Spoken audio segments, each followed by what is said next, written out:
the Ofcom report into the Amazon and Azure monopoly. Now, we talk a lot about cloud. We talk a lot about those two as being synonymous with cloud, albeit there are hundreds and thousands of others providers, but it is those two that we think of when we hear the term cloud. Perhaps share some of your views on that investigation, perhaps what you think the likely outcome will be, what it should be, and how you see that moving forward. Yeah, I mean, the Monopolies Commission, taking a little look at Amazon, AWS, of course, and Microsoft Azure, kind of made me smile when I first saw this come into a news article. It almost felt like it was, shutting the stable door after the horse has bolted type thing. What I found myself thinking more when I was looking at this, because Amazon and Microsoft dominate the market share when it comes to public cloud, is they've been successful because they have a great product and because people want to consume it. And I find that a little bit more difficult to deal with, that we're looking at something kind of too far down the line.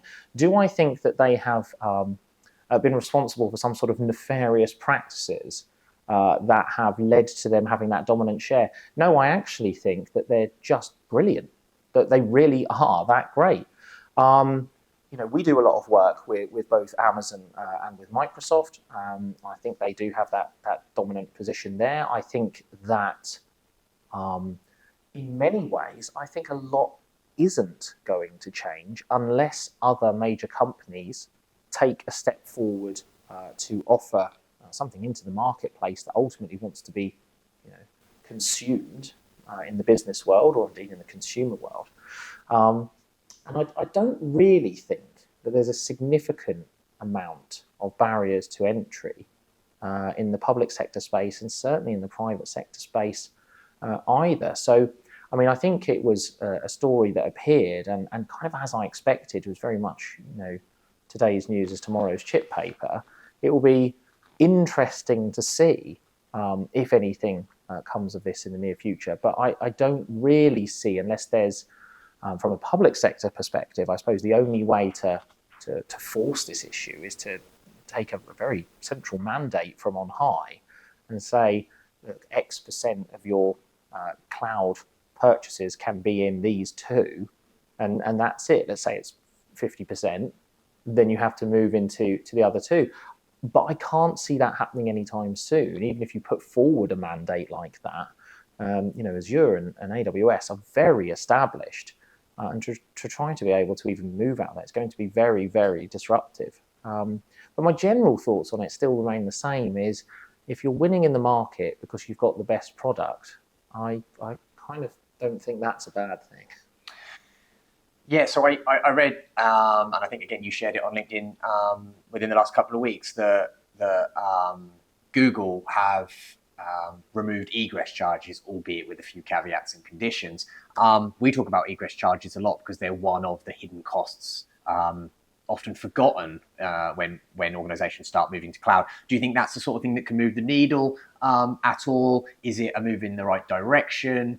Good to get a bit of perspective on how likely that is to encourage organizations to move in that direction, or are we looking at something a lot more significant before we start seeing any real shift away from Amazon and Azure?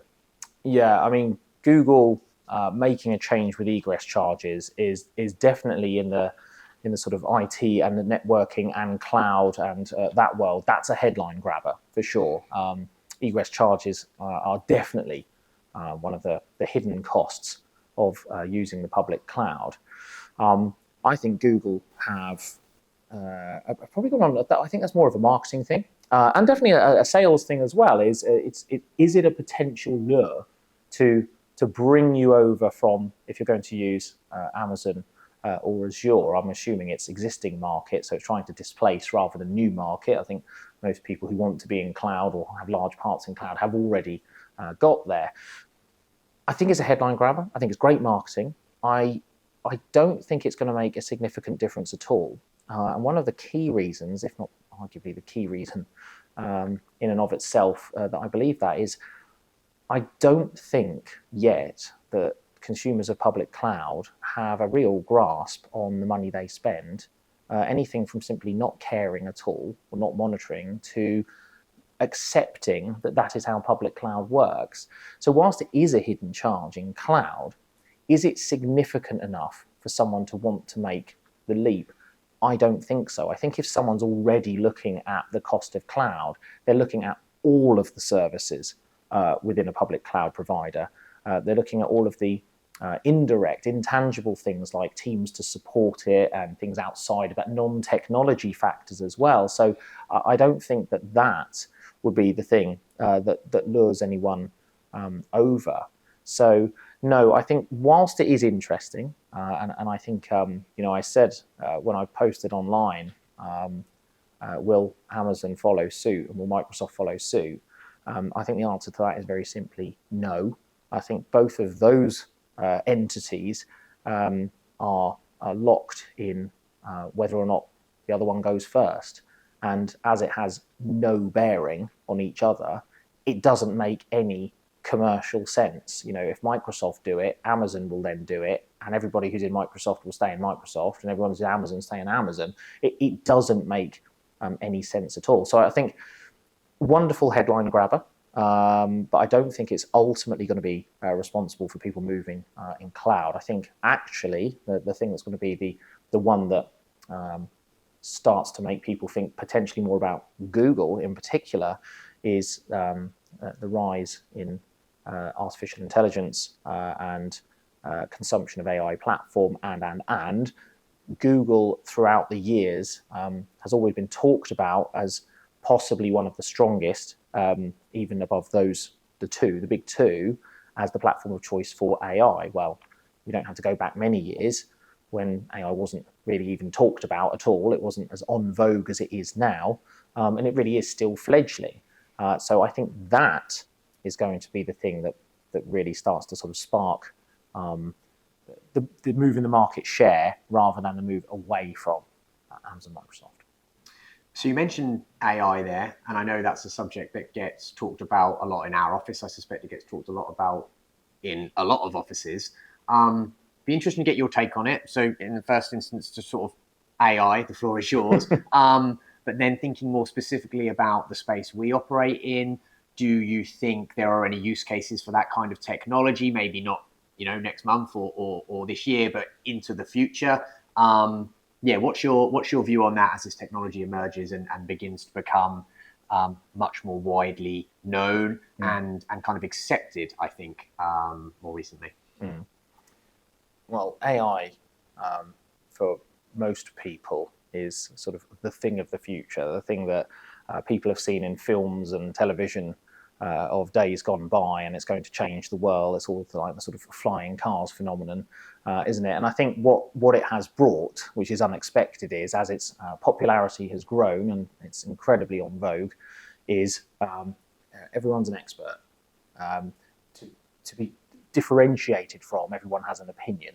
They are different things. I have an opinion. I am not an expert. I do not come from an AI field.